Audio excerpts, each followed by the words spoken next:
Well, good evening, everybody. Welcome to this meeting of Eastern Area Planning Committee. I'm Councillor Graham Pass, the Chairman of Committee. Other members of the committee present are Councillors Law, Longton, Cottam, Linden, Macro and Somner. Someone isn't muted. The following officers are in attendance to advise and support the meeting. I've got Bob Dray, Team Leader for Development Control, Brian Little, Planning Policy Manager, Gareth Dowding, our Principal Traffic Engineer, who is on Zoom, Shiraz Sheikh and Kim Ma from Legal Services, and Jessica Bayliss from Democratic Services, whose role is to take minutes. Now, before we start proceedings, I'd like to explain, for the benefit of members of the public who may be watching, that tonight's meeting is being held both over Zoom with councillors present and COVID compliant in the council chamber. And I can confirm that those present in the chamber are sitting socially distanced and are thus permitted to remove their face masks while seated. Representatives making a presentation to committee have been encouraged to do so remotely via Zoom, but those in attendance in person are equally welcome. I don't believe we have any. The meeting is being live streamed on YouTube, so members of the public are able to follow proceedings. Do members have any questions about the way in which this meeting will be conducted before we proceed? Right, I turn to item 1 on the agenda. Do we have any apologies for absence, please? Yes, Chairman, we've received apologies from Councillor Jeff Mays with Councillor Jeremy Cottam substituting. Also had apologies from Councillor Keith Woodhams and Councillor Ross McKinnon. Right, thank you, Jess. Members, minutes of the meeting held on the 27th of October this year. May I ask if you're willing to accept the minutes of this meeting as a true and accurate record? Councillor Macro. There's a small error in the last paragraph on page 13. I mentioned this care home. It's not very close to the application. It's very close to my home. I remember you saying that. With that amendment, members, may I sign the minutes of the true and correct record, please show. Thank you. Yeah, those who were here, yes, indeed.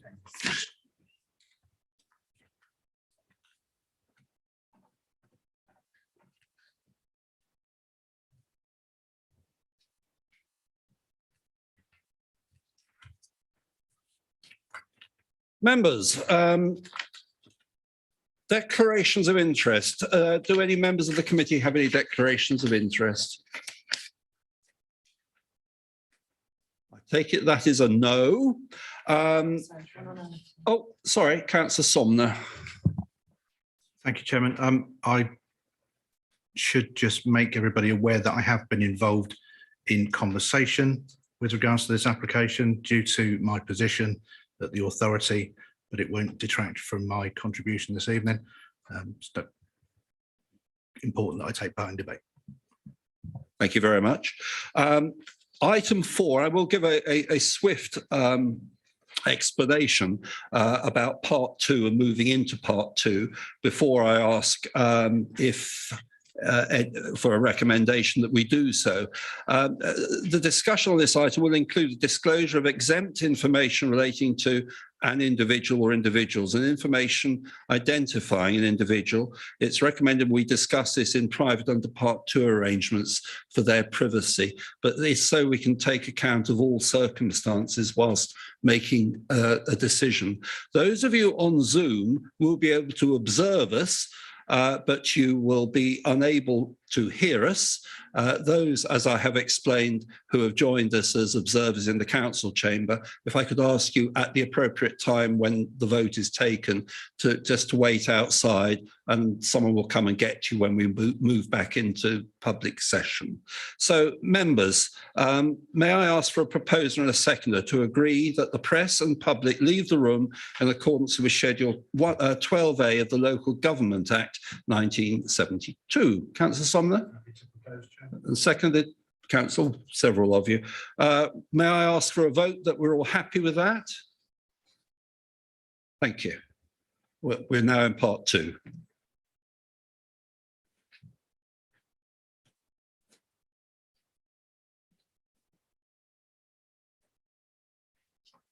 And just for clarity, Stephen, we are now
right. Thank you, everybody. Sorry, there's a slight delay there. We have to get the live streaming back up and running, which I'm told we now are.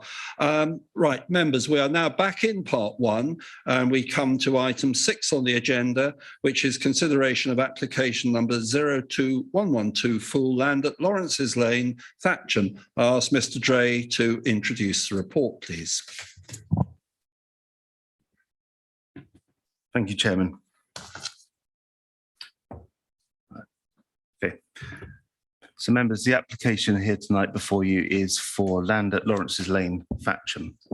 The proposal is for the change of use of 7 Gypsy and Traveller pitch, the change of use to 7 Gypsy and Traveller pitches, each comprising a static caravan, a day room, and a touring caravans, and the associated works alongside that. The application is before you tonight because it's been referred by the Development Control Manager because the proposal is associated with ongoing legal proceedings to restrain the extent of development which has already taken place and which has attracted wide interest from the local public.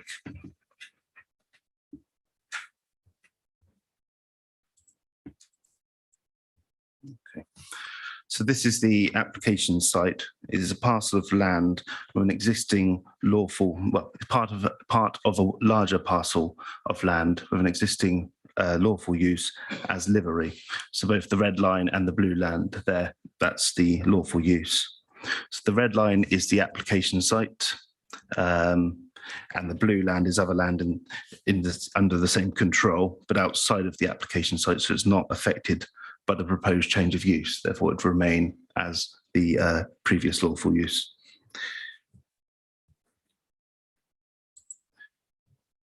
This gives you an idea of some of the local constraints.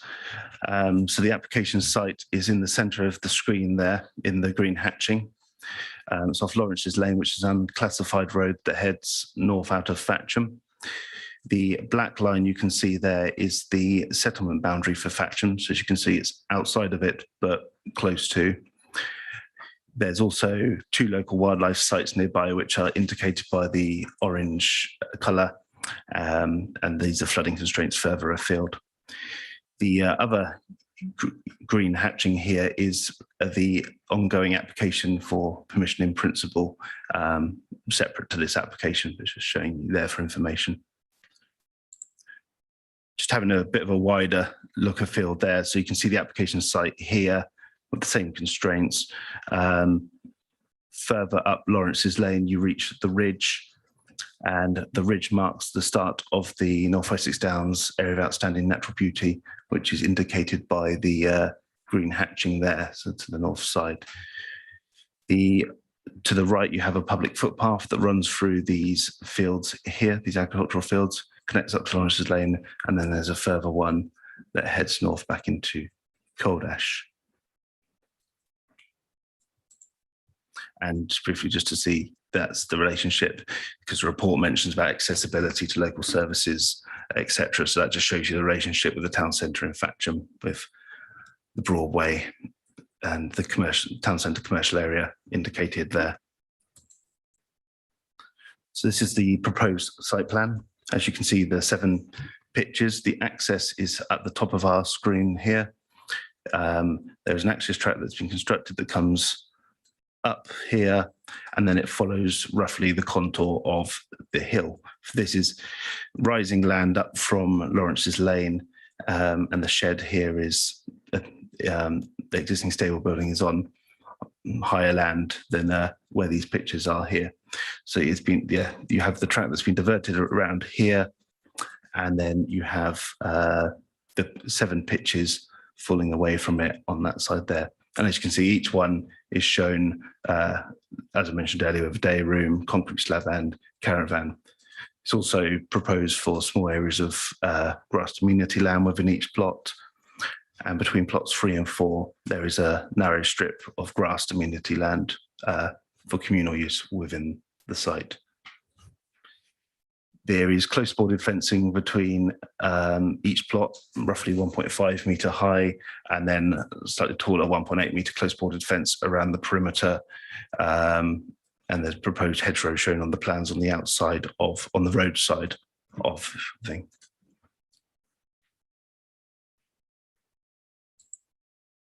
These are the elevations of the proposed day room. So I'll go through some photos, just a quick circular tour of the site as it is now. So that's the proposed, that's the access off of Lawrence's Lane. So stood on Lawrence's Lane. That's looking down Lawrence's Lane, southbound towards Fatcham. Northbound towards Coldash. So that's taken from within the site, looking back towards the access. So it's the first pitch on the left-hand side there. It's taken from kind of the top of that track where it diverts, it splits in 2 and heads off round past the pitches. So that's the red line kind of follows along here approximately, and this is the blue land, so to speak, with the existing stable building. And then just the camera turns there so you can see the pitches on the right hand side of the access track. So just go down each one so you can see pitch 1 there, same one. Second pitch, you can see the fencing and the hardcore that's been constructed to date. The third pitch, and then on the left hand side there you see the communal amenity space.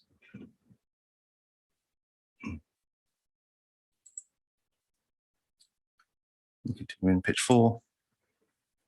Pitch 5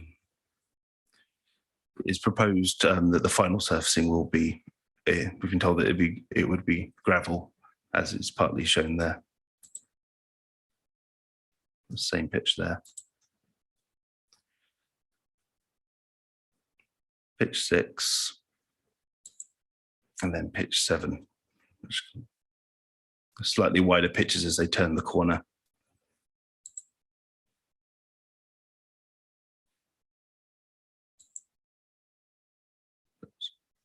So that's looking south on pitch 7.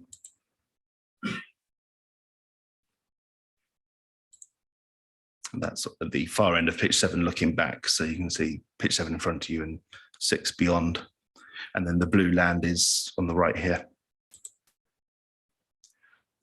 That's the land beyond the site and beyond the blue land to the south over the fence. And then this is walking on the blue line land that outside the application site. So looking at plot 7 and plot 6 there. That's looking south from towards Fatcham from the grassland. That's the other side of the existing building from the southern side.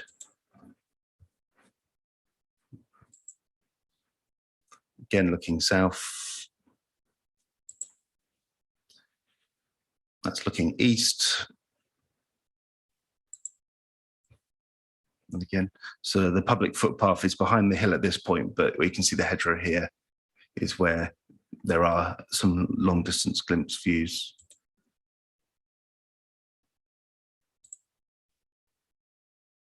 And so that's taken from the land to the south, the higher land, looking down at some of the pictures. That's pictures 1 and 2. And you can see the access on the right. Again, that stood kind of back where it started, but it gives you a view across most of the pictures. And then just a few taken along Lawrence's Lane. This is heading away from the site access.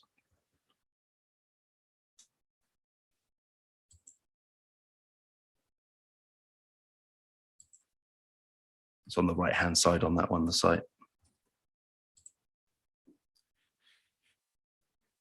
The photos are not the greatest, unfortunately, but this is taken from the footpath to the east, and the site is visible on occasional spots along this footpath. South of this point here, it's not visible because of the land, but as you go through the final 2 fields, there are occasional long-distance glimpse views. So you can just, with the photo, you can make out the roofs there. Just to give you an idea of the condition of the land before the Coney Park retrospective works, that was an aerial photograph from 2018. So that's the site access point there.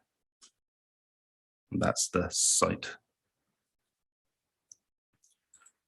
And I've just got a few Google Street Views as well, just to give you an idea of the previous conditions of the land. These were dated March 2021. Although as I go through these, bear in mind that the camera on a Google Street View will be about 3 meters high, so it's not representative of eye level, but gives you a feel for the previous conditions of the land. So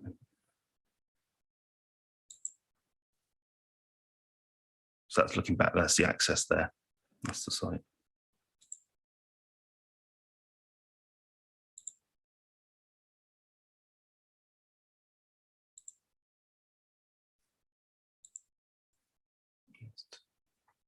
Okay, that's the lower reaches of Lawrence's Lane there. That's a photo we had on file from the 2018 application, looking up at the existing building. And these are taken from the ecological reports. Again, just to give you an idea of the pre-existing conditions.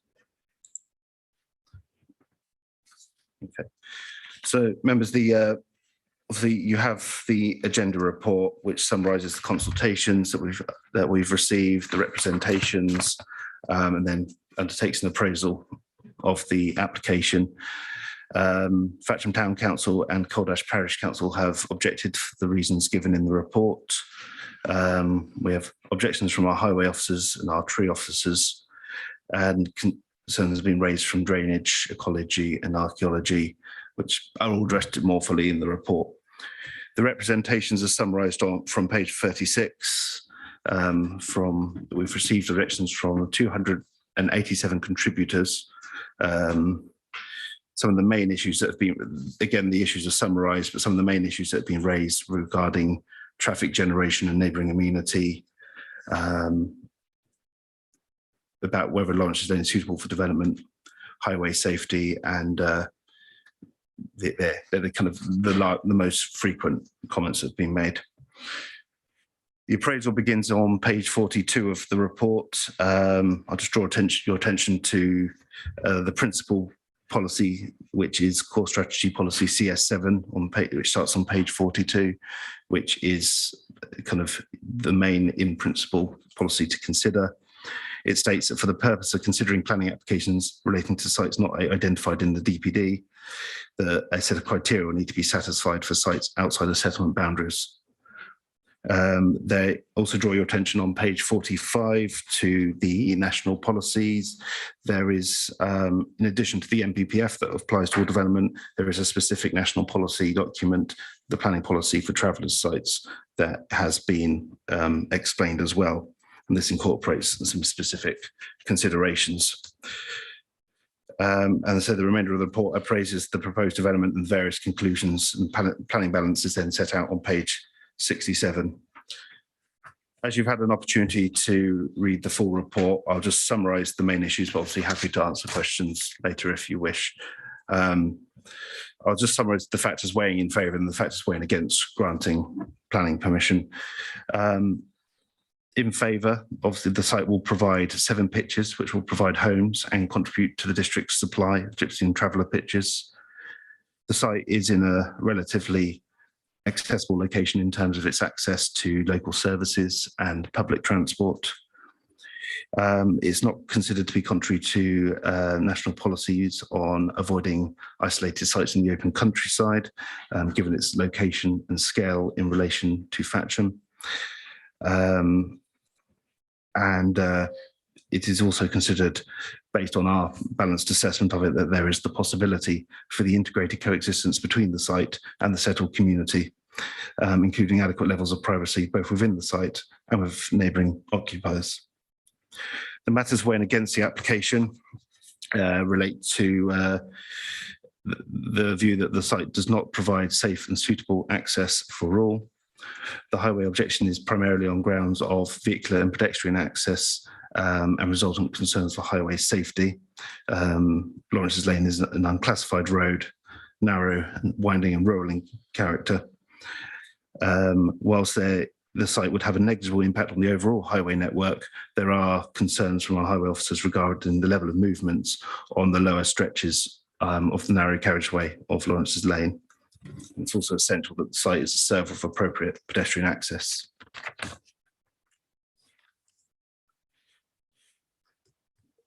Second issue, where concerns being raised with regard to landscape character and the associated visual impact of the development. So the site is in the countryside, it is close to settlement, and it's also close to the OMB, which is, as you saw on that map, some 800 metres to the north, and it's considered to be within the setting of the AOMB, that stretch of countryside. We've set out the 2 particular principal issues with respect to landscape character. Essentially, they relate to the encroachment of development up Lawrence's Lane, which is a recognised detractor of this landscape character area, and therefore brings concerns of landscape character. And obviously, the extent that development is visible too, there's a visual amenity concern. There's also concern in landscape terms regarding the introduction of heavier vehicles onto the rural character road, which is explored in more detail in the report. I said there are various other technical issues that are summarised, but just briefly, there is some of neighbouring amenity in terms of movement of vehicles. Concern with the absence of a drainage strategy. Also the net loss of green infrastructure. At the moment, there's insufficient information regarding the ecological impacts of development. The tree officer has raised concerns with regards to the tree loss and the ongoing threat to retain trees.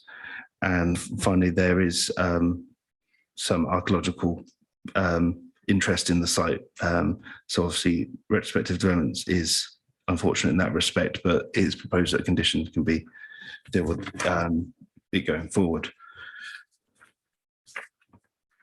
Just turning to the update report.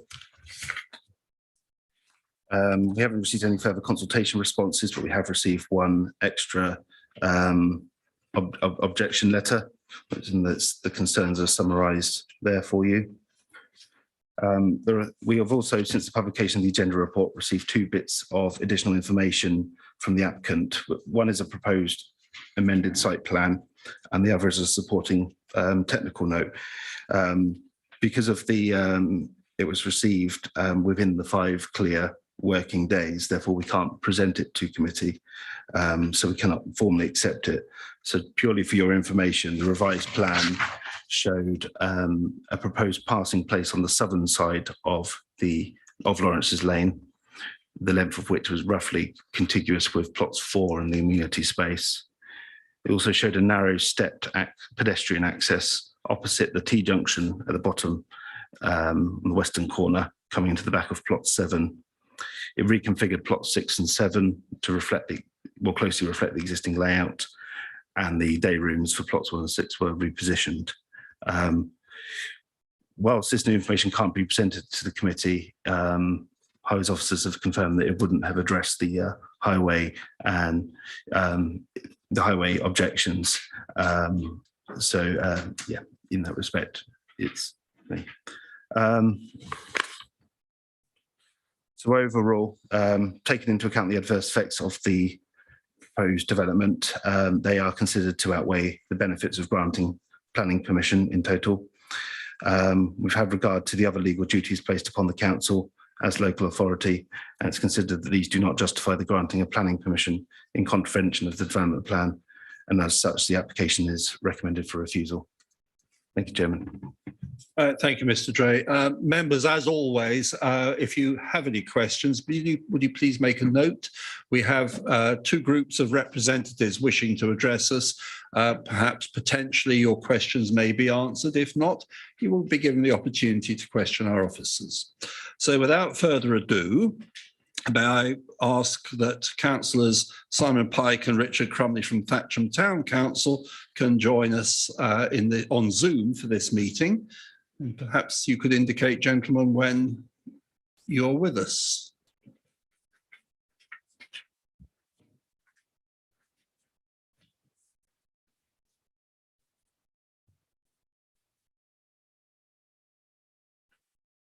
Right. Councillor Pike, Councillor Crumley, can you hear us, please? You're muted. Yes, I can. Thank you. Councillor Crumley? We can't see you, Councillor Crumley, which isn't necessarily a problem, but you are muted.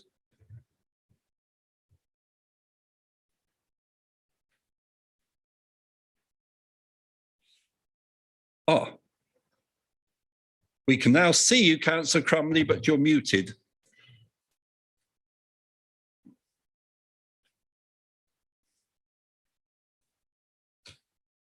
Can you unmute, Councillor Crumley, someone? Am I unmuted now? Yes, you are. I was going to say we have the ability to unmute you and indeed to mute you. Gentlemen, you have up to 5 minutes to share. May I assist you in any timekeeping? If I start, thank you. I'm Councillor Simon Pike, the Chairman of the Planning and Highways Committee of Thatcham Town Council. And my fellow councillors, Richard Crumley and I believe Lee Dillon, are also attending this meeting, and Councillor Dillon will address it in his capacity as a West Berkshire Council Ward member. As you know, the Thatcham Town Council has objected to this planning application. Our concerns fall into 3 categories: the location of the site, deficiencies in the planning application, and community cohesion. The site is outside the settlement boundary and also outside the proposed settlement boundary for the draft local plan starting in 2026. It is in the open countryside that separates Thatcham and Coldash. As you have heard, an application for permission in principle has now been made for land on the opposite side of Lawrence's Lane, which may have been prompted by this unauthorised development. The council has also previously objected to the conversion of a livery stable on adjacent land for residential use. So Lawrence's Lane is extensively used by walkers and cyclists. The town council supported the active travel proposal for the lane by West Berkshire Council, and the lane is frankly unsuitable for motor traffic. And the traffic generated by this development will be hazardous to those walkers and cyclists. The improvements to the road and pedestrian access to the site that would be required by your Highways Development Control Department would destroy the rural character of the southern end of the lane if they are feasible at all. The documentation for the application comprises only site plans and elevations of the proposed buildings that you have seen. There is no information on the construction of the buildings, sewerage, surfaces of the driveways, or management of surface water. The Planning and Highways Committee of Thatcham Town Council expects to be able to consider all of these when it reviews a planning application. Thatcham Town Council has declared a climate emergency, and we therefore expect that all proposed developments are to a high environmental standard. There is absolutely no information in the planning application on which to assess this. We also endorse the view of the Highways Department that each plot should have a vehicle charging point, which is not currently provided for. Turning to community cohesion, you will have heard that West Berkshire Council has received nearly 300 objections to this application, a remarkable number. Half time. Many of these have been prompted by the flagrant contravention of planning law and regulations in the initial construction and occupation of the site. As you will have seen, residents are therefore concerned that there may in future be other unlawful activities. It is noticeable that a large number of the objectors have requested that their names are not made public. Thatcham Town Council therefore urges the Eastern Area Planning Committee to refuse this application. Thank you, Mr. Chairman.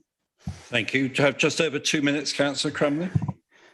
I've nothing further to add. I'm here to support Councillor Pike.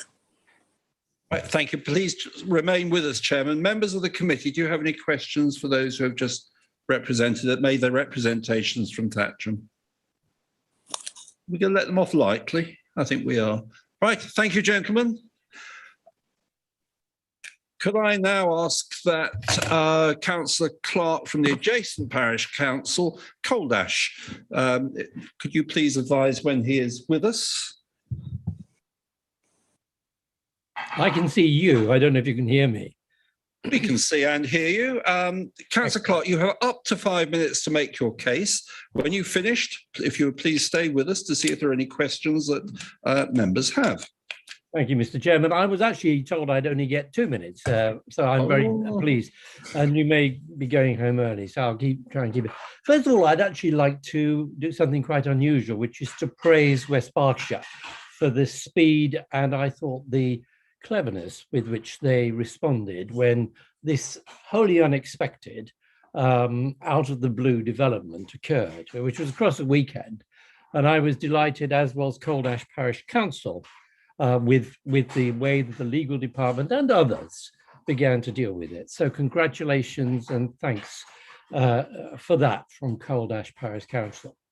But I want to actually address this in a positive sense. We've been talking to the Transport Department and others about Lawrence's Lane, about what a joy it can be to our community. In the countryside, it connects with Thatcham, a very narrow lane. Really, it's not sensible to drive down there. You certainly can't get past a car coming the other way. And we've been talking to try and bring it into a cycleway, perhaps even for horses, and obviously as a rambler's haven.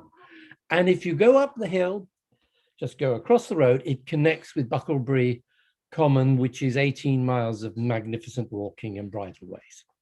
So what you've got with Lawrence's Lane is the connection of Thatcham to the most beautiful countryside, and as your officer has explained, the area of outstanding natural beauty. So that is Coldash's principle here is just how positive this could be. But that would be entirely destroyed by this development. So what we were saying was this should be not even a quiet lane. This should be made a pedestrian, or shall we say a non-road area. It would suit the community. It would suit, the 300 objectors and all the other people that love and enjoy the countryside. So that's really our thing. Now, you can also imagine how we felt when we woke up on a Saturday morning to discover that there was all this development happening without any permission, without any forewarning. That, I think, was also part of how we see this. So yes, Coldash obviously fervently object to this development. We understand that the gypsy and traveller community need places to go, but our view is that West Berks have satisfied that, perhaps that others would have a different way. But above all, this may be an opportunity for us to say, for all time's sake, wherever the Transport Department, Coldash and Thatcham together, make Lawrence's Lane pedestrian only for generations to come. Thank you very much for listening to me. Right, thank you indeed. Members, any questions for Councillor Clark? No, we're letting you off lightly too. Thank you, Councillor Clark. Members, there are No objectors, no supporters, and the applicant has not requested to speak on this application. So I then turn to ward members, who are councillors Cottam and Lee Dillon, and councillor Cottam has deferred that councillor Dillon may have up to 5 minutes to address us. Could you please tell us when you can hear us and when we can see you, councillor Dillon? Yeah, I can hear you loud and clear, Mr. Chairman. Perfect. You know the score. You've got up to 5 minutes. Just because you're a ward member doesn't mean you have any more, I'm sad to say. But please, when you have finished, if you could remain with us to answer any questions that members may have. The time is yours. Thank you, Mr. Chairman and members. I start by supporting the overall recommendation from officers that this application is refused, and I hope that members will follow that advice. I want to cover in a bit more detail here the principle of development and the nature of the lane, and also to talk about community cohesion. But I do also support all of the concerns around drainage, given our town's history with water runoff flooding, and of course the wider impact on nature. So, Mr. Chairman, first of all, the principle of development and the nature of the lanes. The site is outside of the settlement boundary and it sits on a narrow country lane. The lane has recently been consulted on as a new active travel route with one-way access and was widely supported by the community. And I think importantly, predates this application and predates the work carried out on the site on that bank holiday weekend. So any further development on Lawrence's Lane, as proposed by this application, would cause too much traffic to make this publicly supported scheme viable. And it would actually result in the lane having to be opened back up for southern access to the applicant's site, whereas the proposed active travel scheme looks at closing it and making it one way. And it would, as Councillor Clark from Coldash just said, would stop what we are all hoping will be a rambler's paradise. Members will note from the site visit how they had to climb onto wet banks to move out of the way of vehicles. Imagine how much work would be needed to make that lane safe. And as Councillor Pike mentioned, it would then change the very nature of that lane. And as officers pointed out, in terms of the weight of vehicles on that lane would cause further damage to it. So what we wish is for local views on the use of this lane prior to this to be taken into consideration. And we know that if this application was to go ahead, that wish for the community would cease. So, Mr. Chairman, I want to move on to community cohesion. And it's a very delicate subject, and I've researched and reflected on my comments before I make them here. And in research, and I looked at the LGA's guide on building cohesive communities, and it talks about the role of councillors, and it states, as leaders of local places, councillors are best placed to understand their local areas, the local challenges and any specific cohesion issues linked to this, and subsequently to feed it into the overall vision for the area. That's what I feel I'm doing tonight as the ward member, and it's advocating on behalf of my constituents. But since this issue arose, I've been heavily involved in supporting the community through local WhatsApp groups, responding to questions and concerns. And in 17 years as a councillor, I have never felt such a concern from residents over a single planning application. However, it must be nearly unheard of for a planning committee to have received so many objections, yet not to have had any members of the public come in to speak. And I ask, Mr. Chairman, is that because we didn't have an open and transparent approach when this application was first started? The actions the council have taken through the courts also stresses the concerns over further works. And the reason for this is because a quiet rural lane was deliberately targeted, it appears, over a bank holiday weekend to build the site out. It's the view of many that this was done because agencies would have less ability to respond over that bank holiday. Local residents were confused, fearful and angry that a country lane could become gridlocked with heavy machine work carried out late into the night with no consideration given for local residents. We have 1 minute remaining. Those residents who the applicants now wish to have as future neighbours. Local residents have also asked me, Mr. Chairman, to raise their belief that the site has not been in full occupation for any prolonged period of time, and it believes it is being presented to the council this way to improve the chances of approval. And I would also ask to record in the minutes that the response to one resident at the site visit of "we can park on his driveway instead" does nothing to help with community cohesion. The previous actions on the site leave local residents very concerned for ongoing community cohesion. So in summary, Mr. Chairman, completely inappropriate for the size of the lane and outside the settlement boundary. Any highway works would change the lane's very nature, and the inaccurate plans and a sadness that the approach taken by the landowners has resulted in negative community cohesion. Members, I urge you to reject the application. Thank you, Mr. Chairman. Well, 5 seconds to spare, well timed. Members, any questions for Councillor Dillon? No, you're obviously making your points very clear. Right, members, thank you. Thank you for all who have addressed us. Members, do you have any questions for Mr. Dre or any of our officers at this stage? Councillor Cottam, I saw first. Yes, I have 5 questions. Well, read them out and indeed.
We feel it was just the last part. I'm taking legal advice as to whether you need to repeat it, Lam. They couldn't quite hear. The whole thing. Do you could you briefly summarise those questions, please? My apologies, Chairman. Right, okay. Why the Highways Authority feel this is an unsafe access for pedestrians and vehicles. Basically, do we have concerns about possible contaminants that may be in the material of the site that is there? And number 3, runoff of water that may contribute to potentially flooding the surrounding areas, the lane and the local neighbourhood. Concern about what the sanitation is proposed, because I saw none. And also, basically, we sometimes take straight into account street scene and the look of the country. And I'm concerned about the fortress effect of the fencing all around the site. You missed number 3, which I think was passing places. Yes, sorry, apologies. And also, are there known to the officers any passing places throughout the lane? Right, I'm going to ask Mr. Dre if you could cover the drainage, the septic tank issues and runoff and potential contaminants using your words. And I have Mr. Dowding who can comment on the highways issues. Mr. Dre first. Members, could I just please ask you to check that you are all muted on your computers?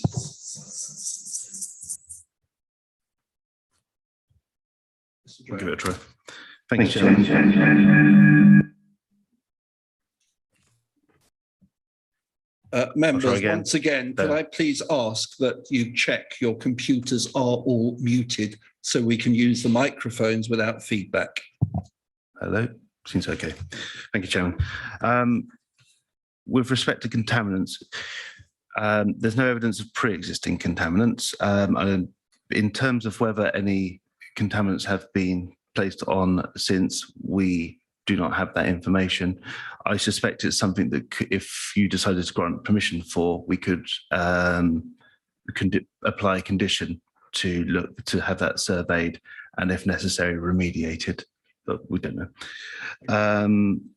In terms of surface water runoff, I say on the report, there's no fundamental in principle objections on flood risk grounds, given that the site is in flood zone 1 and not in a critical drainage area. But it's of course necessary for all developments that it doesn't create problems in terms of surface water. Our drainage engineers have suggested this could be dealt with by condition. We don't feel comfortable recommending a condition at the current time based on the fact that it's part retrospective and we don't know to what extent changes will need to be made to the layout of the development and for example, or the nature of the material of the hard standing. So that is why that forms one of the reasons for refusal. And it has been noted in the representations that we've had photos submitted of existing water runoff. So yeah, that has factored in our recommendation in that respect. And in terms of the services to the site, again, the information that we've been provided is set out in the report at page 64 at the end there. It's stated that it will be through septic tanks. There is not considered to be any fundamental reason why that can't be achieved. So it's normally something that we would deal with by condition for the detail of. And your comment regarding the street scene and the timber fencing, I think, yeah, there is, that is something, again, we have taken into account in our recommendation on the visual impact of the development. Apologies, I think I let on my microphone. Yeah, so it's been, as I said, taken into account. Landscaping is proposed, but the fence would be visible, and that's something that we have recognised in our recommendation. So I think I'll pass over to Mr. Dowding if that's. Yep, absolutely. Thank you, Mr. Dre. Mr. Dowding, do you pick up the questions relating to highways? I did. If you give us an answer, I'd be grateful. Thank you, Mr. Chairman. Yes, I did. I understand there was two questions for myself. Why? The first one was, why do we consider it unsafe? It's that the lane is a narrow lane, which does not provide facilities for two vehicles to pass in opposite directions. We are therefore asking that to make this lane safe, there should be opportunities for vehicles to pass between the site entrance and where it joins into the widened part of Lawrence's Lane, which is a newer part of the roundabout. Therefore, that's why we've said it's unsafe. It's not just unsafe for vehicles, but also unsafe for pedestrians, as there's no secure pedestrian link. And as you've probably experienced on your site visit, if there are cars going up and down Lawrence's Lane and you as a pedestrian, you do have to step onto the verge. That's certainly not a suitable thing for pedestrians who may have people in wheelchairs or prams. So that's one of the other reasons. The other question I understand is about passing places. The information which was submitted within the 5 days did show passing place. It also showed some track plots of vehicles going in and out of this passing place. We have reviewed it. The information is not up to a standard that we would accept, and that additional work would be required to provide acceptable passing places along there. Yeah, if the question was about existing passing places on Lawrence's Lane. All right, I am sorry. There are none. Right, thank you. Thank you. Councillor Macro, you were next, and I've got Councillor Law. No, thank you. It's a question for our highways. I noted in the report that you said that. Microphone, please.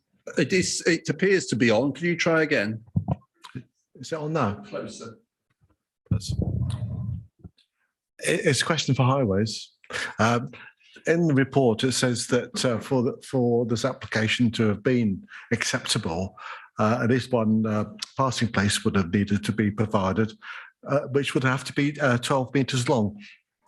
And I wondered whether 12 metres would actually be long enough for a substantial vehicle towing a large touring caravan. Thank you. Mr. Dowding, over to you. Thank you. 12 metres is the minimum length of a passing place. I think the report says 12 metres or as necessary to allow for a vehicle towing to be safely passed. We also need to ensure that it's not just a vehicle in the passing place that is able to be passed, but a vehicle towing can get past a vehicle which is towing. So the passing place may well need to be longer than 12 metres and would have to include tapers at either end to allow the vehicle to get in cleanly and to leave cleanly. Thank you. Thank you. Councillor Law. Thank you, Chairman. I got two questions, if I may. One for Bob Dre, Development Control, and the other one for Brian Little on policy. The first one to Bob, it's on page 56. It's the paragraph 6.85 to 6.90 about intentional unauthorized development. And I think your conclusion is, yes, this was intentional unauthorized development that's taken place. And you go on to say, and the policy says, makes it clear that this places weight against granting planning permission. So my question is, how much weight in your recommendation to refuse did you have related to this particular item? Thank you. I'll stress it would not be a determinative reason on its own, I say for sure. I think in this case, reading the intention of that specific policy, it was, I've highlighted in that report 4 areas where harm has already been caused because of the nature of it, and I think that increases the weight that can be applied. It's the impact on the trees, the drainage issues that have been experienced, the archaeological, if this was prospective, there would have been an archaeological watching brief proposed, and obviously that's too late for what's already taken place. And also it's clear that from the comments, I think it's roughly about 50% of the comments refer to the fact that it's unauthorized development in the objection. So it's clearly had an impact on undermining the community cohesion. So I think that has given it significant weight in this instance. And your question for Mr. Little? Can I just, unless you're... No, I'd just like to thank Bob. He's clarifying it. We give significant weight to that particular aspect. Thank you. The question for Brian is to do with pages basically 46 and 47, is to do with local need and supply. It's clear from the report that we have a 5-year land supply for pitches, and therefore we're not short. We don't need any more in the short term, in the 5-year, which is where I think we're all. That's the main consideration. But I do note that we do have a long term. If we're looking at the plan over the next 15 years or so, going out to 2036, 2038, which basically it says we probably are 12 short if we're looking at long term. And 6.25 goes on to say this application would contribute positively to meeting the overall need. My question, Brian, is how much, what planning have we got in the new local plan that's being developed to address that long-term 12 shortfall? Are you confident that we will be able to address that in the new local plan?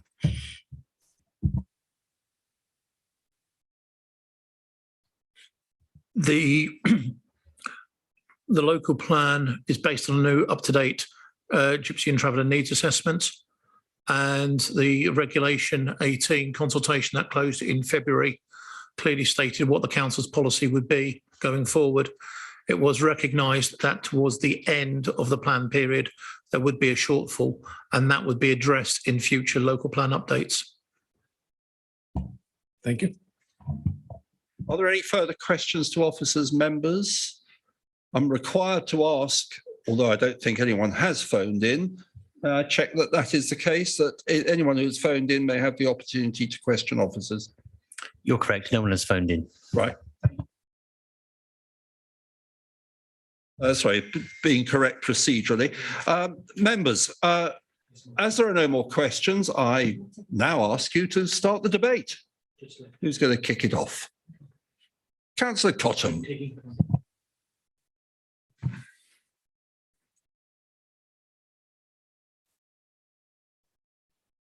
Right, members, sorry, is that a declaration of interest or? I've been advised, because of the conversation that I've had, to abstain from the vote, Chairman. I just want to make that clear. And we did declare at the start that that was the case, but I don't want to undermine our position in any way, shape or form. So if I'm able to take part in the debate, I will continue to do so, but I won't vote at the end of it. Right, thank you for that clarification. Thank you for the legal advice clarifying that, and thank you for making that announcement, Councillor Somner. Sorry, Councillor Cottam, over to you. Okay, thank you, Chairman. Basically, I think from my questions, you can get the general drift of my concerns. I do see this application as being unsafe, not just for the local community, but for the any people proposed to be living on the site.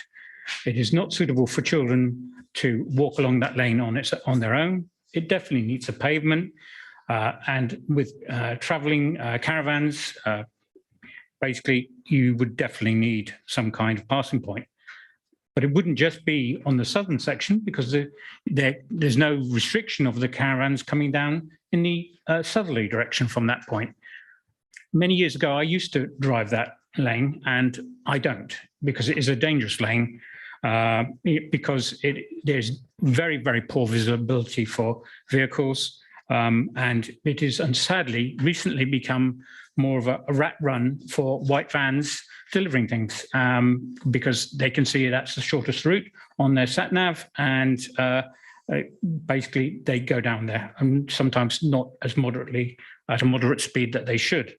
I have actually seen that and witnessed that. So those are my major concern, is for the safety of the community who would propose to walk there, but also any people who would be actually on the site and using that from there. Also, I do have concerns, having lived through Thatcham's floods and having a lot of people suffering from their properties being flooded. We have taken mitigation plans for this. We have actually put in reservoirs to stop that, but this could cause a localized problem, one in the lane itself down the bottom, which was already flooded when we visited the site, but two, also for the surrounding properties. And I think that's about it for the moment. Thank you, Chairman. Right, thank you. Who is next wishing to contribute? I'm looking for Zoom hands, physical hands. Councillor Law. Thank you again, Chairman. It was interesting. We had an interesting site visit. It's one of those situations where I don't think you can determine the planning application without a site visit. So it's an area that I'm not terribly familiar with, and it was interesting for me to see just how rural that area and lane was. Since the site visit and reading the officer's report, which actually I find, Bob, very comprehensive, and I think you've covered all the points, plus, including the negatives and the positives. I've been pondering just exactly how would we react if this wasn't a gypsy site, if this was 14, 15 houses on this location. And it's very clear to me that a number of the objections in the comments tonight are kind of related to the fact that it's a gypsy traveller proposal as opposed to an actual site. But that's important anyhow, because one of the considerations is community cohesion, and that has caused the issue. But even if I look at this as just another development site, I find that a number of the reasons for refusal are very valid, particularly the highways and the setting. So I'm kind of sitting here thinking to myself, I'm leaning very strongly towards supporting the officer's recommendation. Well, I take it at this stage you wish to listen to any further debate before making a proposal. I have Councillor Macro. Thank you, Mr. Chairman. I think, well, first of all, I'd like to commend officers on the quality of the report, as Councillor Law has already said. And also, I'd like to kind of, I think I agree with everything that we've heard from the parish councils and the local member. And I think Councillor Dillon put the whole thing very eloquently. And got kind of picking up on something that Councillor Law just said, if this had been an application for a normal caravan site, and which we do have around the district, I think the attitude or the comments from the councils and the local members would have been very similar. I think this is a completely unsuitable site for a caravan site, and I'm particularly concerned about the effect of people towing caravans up and down that narrow lane with or without a passing place, and particularly on the effect on pedestrians and ramblers and so on, cyclists who are using it for the recreational purpose that I think is most suited for. So I think I'm very much against this application, Mr. Chairman. Thank you. Thank you. Members, are there any others wishing to enter into debate, or am I see? Oh, Councillor Cotton. I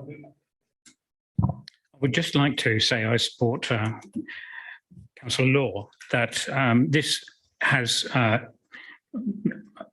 been harmful to the site. It's caused them, and it should be a material consideration, because basically both the ecology and the environment have been ignored. I think that's a very serious matter. So I have Councillor Somner's just indicated. Councillor, before I ask, Councillor Law, is that what they now call a legacy hand? Or do you wish to talk again?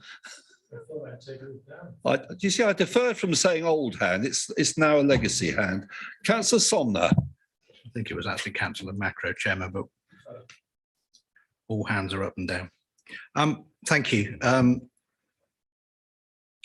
I echo the comments that have been made previously about the quality of the report and the concerns that have been raised. I'm not going to go through them all again, but in particular, picking up on one of the points that Councillor Law raised, and on page 45 of our report 6.15, stating that we should very strictly limit new traveller site development to open countryside and away from existing settlements, which of course in previous applications we would absolutely throw out if it was outside the settlement. We have done. We've had some very nicely designed applications, we believe, which have been rejected because they're outside the settlement boundary. This has been noted as being outside but close to. Then we put the emphasis on the close to, and therefore it's not meeting the challenge which is set that it needs to be an open countryside, in my view. It can't be all things to all men, I get that, and we have to take each application on its own merit, we know that. This one is close to existing settlement. It's not in open countryside, in my view, just because it's the other side of the road from the properties that are already there. And I think that's worth consideration. It does also go on to say that we should consider brownfield, untidy and derelict land for sites, which is difficult. You don't want to tell somebody they're going to be living in an untidy site, but obviously the outcome of any development would be to reverse that situation. But again, I think these are things that we need to be mindful of. Thank you, Chairman. Right. Thank you, Councillor Somner. Members, any other points of debate, or I shall look for a proposal? Looking for hands. Councillor Cotton. Thank you. Does that find a seconder? Councillor Macro. Right, members, before I go to the vote, any other comments or points you wish to raise? We have a recommendation of officers' recommendation of refusal. Those members in favour of refusing this application, please show. And I note one abstention and clearly none against. And I'm sorry, this item is refused. Members, thank you for your consideration of this. And I wish now to close the meeting, but if you can remain seated until the host has confirmed the broadcast has stopped, and I will then discuss what the date of the next meeting is and the date of the next site visit. So, Mr. Chard, if you could please inform us when the broadcast has stopped.